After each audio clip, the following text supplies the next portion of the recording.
Hello everyone. Okay, so this video today is a visual depiction of the neural rewiring process. This is your neurally wired path. It's well trodden, it's fairly clear which direction you go, and it's quite a lot easier to walk in this bit than it is to walk in these bits. This is your habitual thinking patterns, your habitual behaviour patterns. This is the neural network that is associated with your eating disorder and the rules and the behaviours that align with that.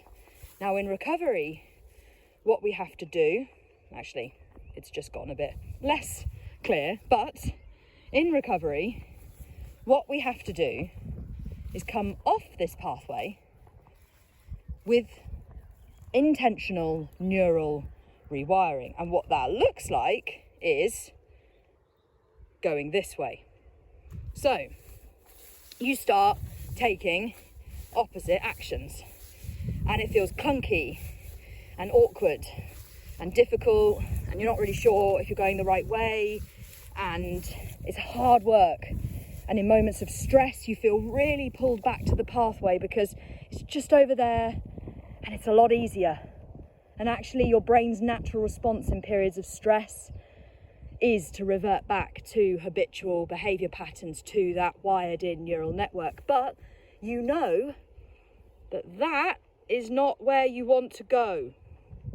Metaphorically, obviously, that's just a field. But in this context, that is a future with your eating disorder. And that is not what you want to do. So in the now, you choose to keep on trudging, to keep on choosing opposite actions, to keep on choosing challenge, to keep on spotting where the eating disorder is showing up and doing the opposite. And you know what? With time, the more you tread on this path, you start slowly to create a little bit, I don't know if you can see that little bit of a faint new pathway. You start to create that by shifting your behaviour to align with the direction that you want to go, and you keep on treading. And actually, the more you tread, the more established that pathway slowly but surely begins to become. And you know what? If I was to walk this exact pathway again and again and again and again, day after day, what would happen is that over time, this pathway would start to look very much like the pathway I came off over there. And what would start happening to that pathway, if I wasn't to be using it, is that that would start to grow over. And that is, at its core, what neural rewiring is all about.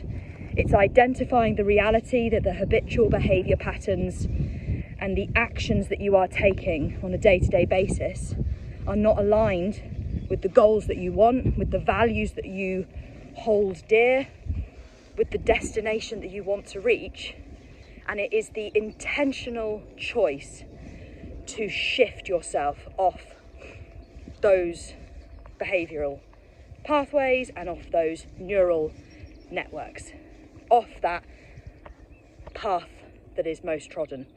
And by doing it, you carve new pathways, and the old pathway starts to become covered over as your brain very cleverly goes, we're not using this anymore. We don't need that. And so that is what neural rewiring is. And the thing that I really want you to hold on to with this video is that bit where I came off the kind of well-trodden path and I was just walking through the long grass and all of the weeds and everything. Maybe that's where you're at right now.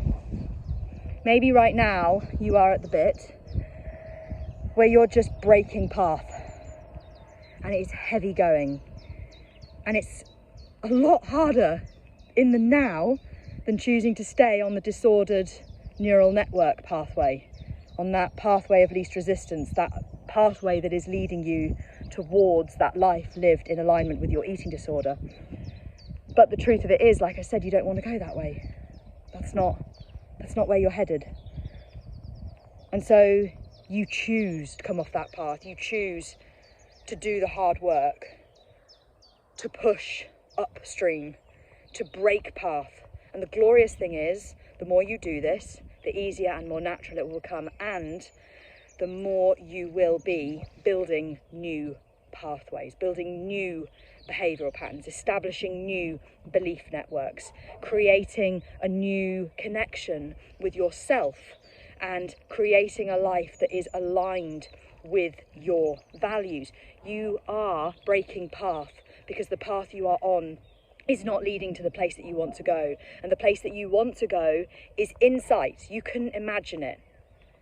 You've heard other people talking about it. You know kind of where it is. You kind of know deep down what you sort of need to do. So you break path. And when you're doing the breaking path, it's very easy to get really focused on your feet right in front of you and be like, but this is hard. And this feels messy and chaotic, and I'm not really sure if this is what I'm meant to be doing. And is it meant to feel like this? And other people's doesn't look like this. And how do I know that it's right? And what if I'm not really getting there as quickly and as smoothly as I should be? And maybe there's a better way to do it. And there's all that flood of questions and uncertainty because you are treading into territory that is unknown to you at the moment. But the truth is that this is a journey where the answers will reveal themselves with action taking. Momentum and motivation are byproducts of action taking. They don't come first. So remember that. Next time you are facing an opposite action, next time you are choosing challenge, remember this little video with me in a very overgrown field, changing pathways.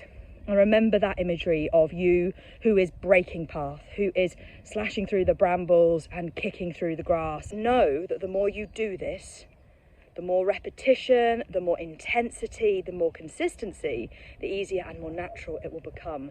And I promise you, it will get better. And this is a path that is leading to the place that you want to go. So keep going.